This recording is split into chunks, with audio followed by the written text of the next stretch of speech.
Hey, this is Dan for the Ben's Products channel. Today, I'm getting out my camera to do some filming for some other things that I'm going to be putting up on the channel in my garage and whatnot coming up soon. But I wanted to make a quick video about something I've noticed on a couple of channels that I actually watch from time to time. Both channels said the same thing, and I think that this is incorrect. And if anyone knows different, feel free to leave a comment. Okay, behind me, up on the screen, I was just looking on Facebook Marketplace at different collector cars, and I saw a Cadillac Seville, and it had this HT 4100 V8 engine in it. I have it up on the screen here, and it might be hard to see it, but on the air filter of this engine it says HT 4100 and it says digital fuel injection, and the valve covers on here are like finned. It's like aluminum, fancier valve covers than the Oldsmobile engine would have, or the Buick engine. So this thing came out probably in I'm thinking it came out around 1982, because I was just checking in a service book I have that was published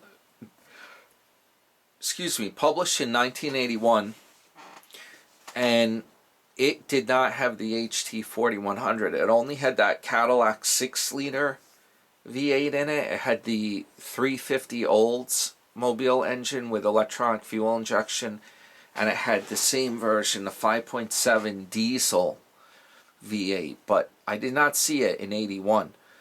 So anyway, the point being, on a couple of channels I watch, one of them is Curious Cars. A lot of people probably have watched that one with the guy Bill from Auto House, Naples in Florida. Okay, I've noticed him say this before. And I've also noticed this guy Adam on, he calls it Rare Classics and Collectibles.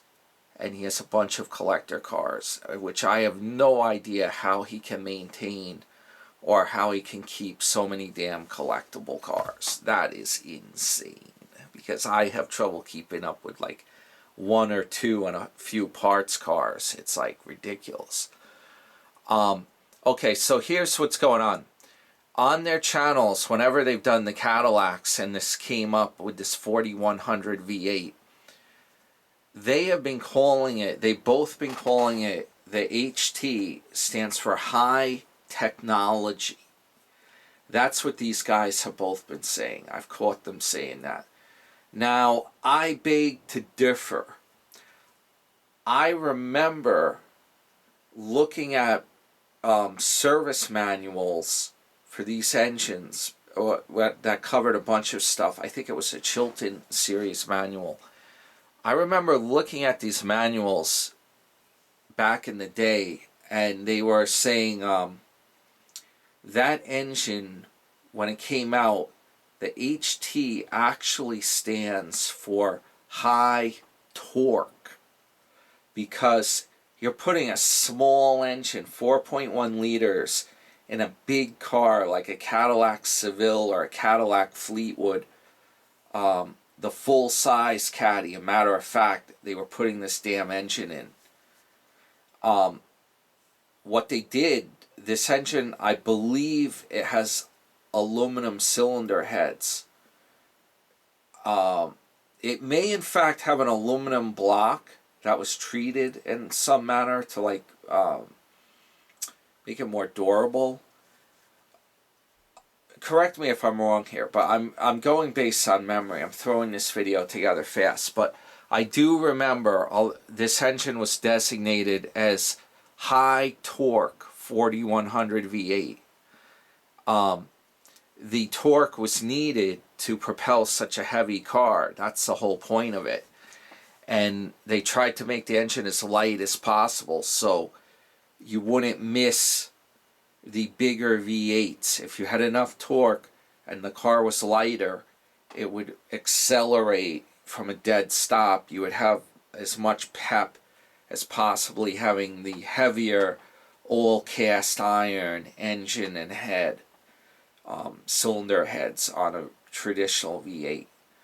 So I think this one revved up a little bit more, and it was kind of their answer to like the gas crisis when prices started going up. This was their answer. You put fuel injection on it, and you design it in a way, if I'm not mistaken, it probably has a longer stroke, or a stroke just as long as a bigger V8 would have, and maybe a smaller bore to produce that kind of torque. Another engine similar to this, which I actually own, is in my Mustang. I have a 4.6 liter, and mine's a V8 overhead cam and overhead valve. The cylinder heads are aluminum, the valve on mine is iron.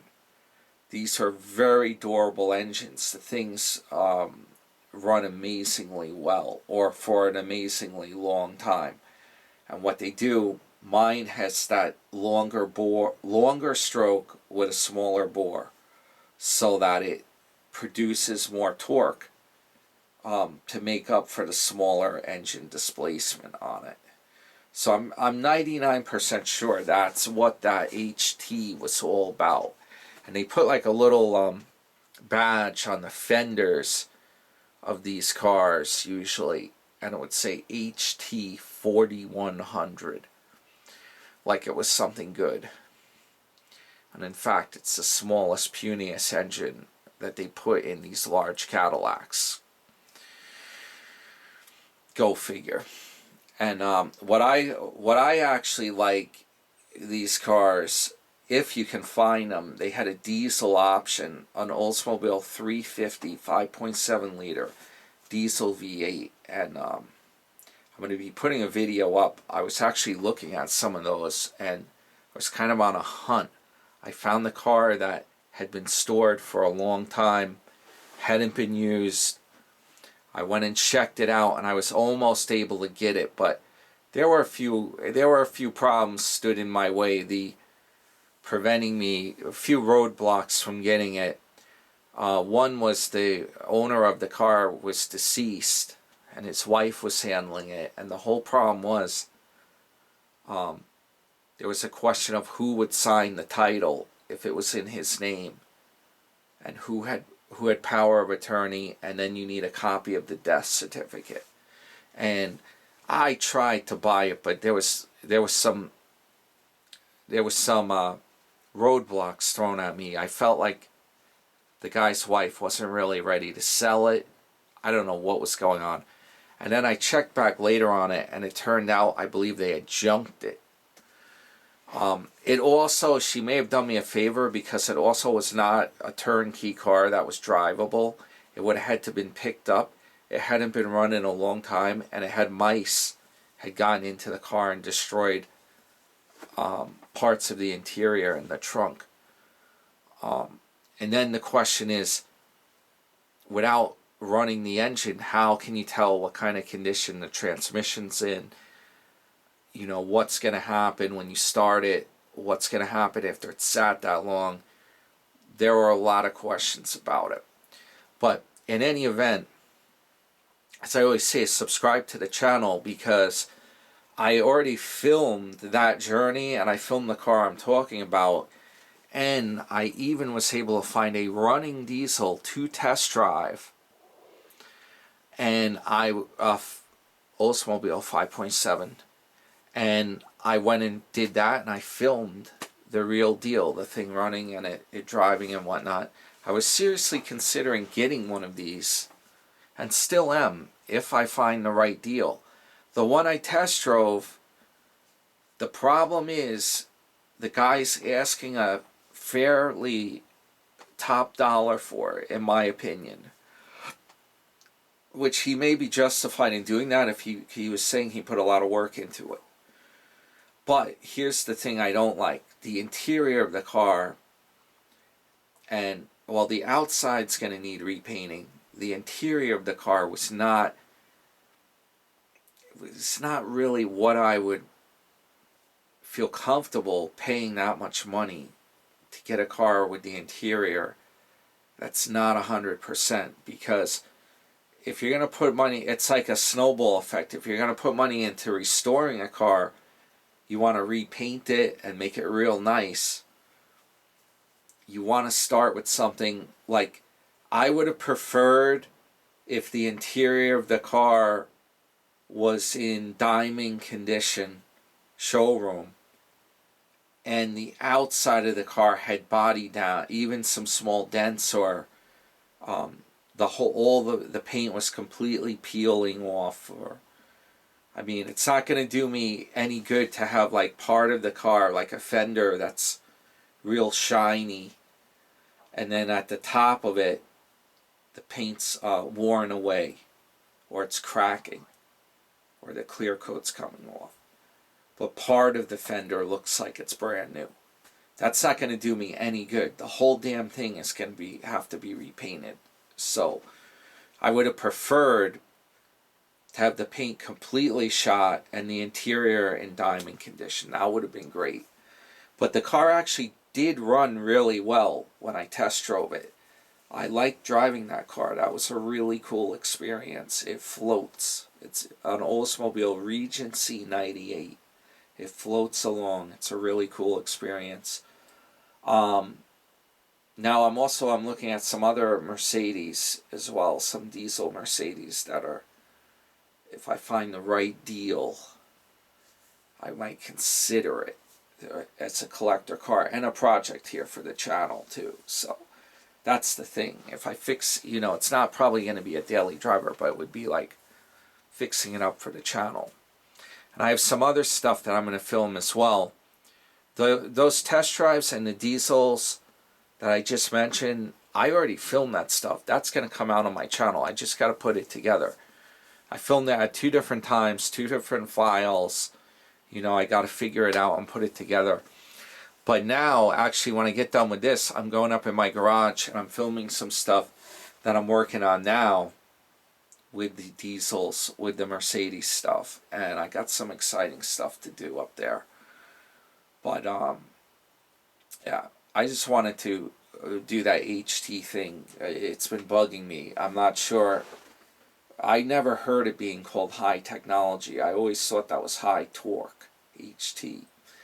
And I have an old book that it's really a cool book. Sometime I should film that. It shows you like all the details of these cars. It's a 1981 Professional Mechanics Manual by Chilton, and it has like Cadillac, Oldsmobile, all the American car makes in there. It's an interesting book to have especially if you want to buy a collector car now and you want to go through it. It shows pictures of them, like black and white pen and inks of each car and what they look like, the specs. And it even has the taxable horsepower when you're running for each engine. And the odd thing is, I was just thumbing through it when I was looking for the HT thing, but I noticed something odd in it when I looked at it. The 5.7 diesel Oldsmobile engine actually has a fraction more taxable horsepower than the 5.7 gas Oldsmobile. And the taxable horsepower is only like 50 horsepower on these engines. What that means is pretty much like the continuous horsepower that the engine's capable of. And the way they do horsepower is really misleading today. Like, they have small engines now, like a 2-liter engine that puts out, like 300 horsepower or something like that with turbos and stuff. That's not taxable horsepower. That engine is only able to put out a small amount of taxable horsepower, probably like 20 or 30 horsepower. Taxable horsepower is running the engine at that horsepower level for hours on end, like if it was in a boat. And you can't run the thing wide open continually. Those horsepower numbers they give you on with modern day cars, That's horsepower that's good for a minute or two. If you're passing someone or you're going up a hill or something like that, you can't run it at that horsepower for very much time. The engine will overheat or blow up. Not going to happen. It's kind of like a gimmick. But anyway, that's what I'm up to. And yeah, I'm going a little bit car crazy the last couple of weeks. Been looking at different cars and things like that. Projects, ordering stuff, doing that kind of thing. So yeah, subscribe to my channel. I have another channel called Life Hack. It's in my subscriptions list if you want to find it. Doing a bunch of stuff with that one too. That's like supplements, longevity, stuff like that, and even some investment stuff, stock stuff. I'm doing that too. And yeah, that's basically what's up here. Hope everyone's having a good summer. It's been ridiculously hot. This past weekend in New York, it went up above 90, and wow, let me tell you, the heat has been intense with the humidity. Not good car weather. So anyway, stay cool, and I'll see you next time.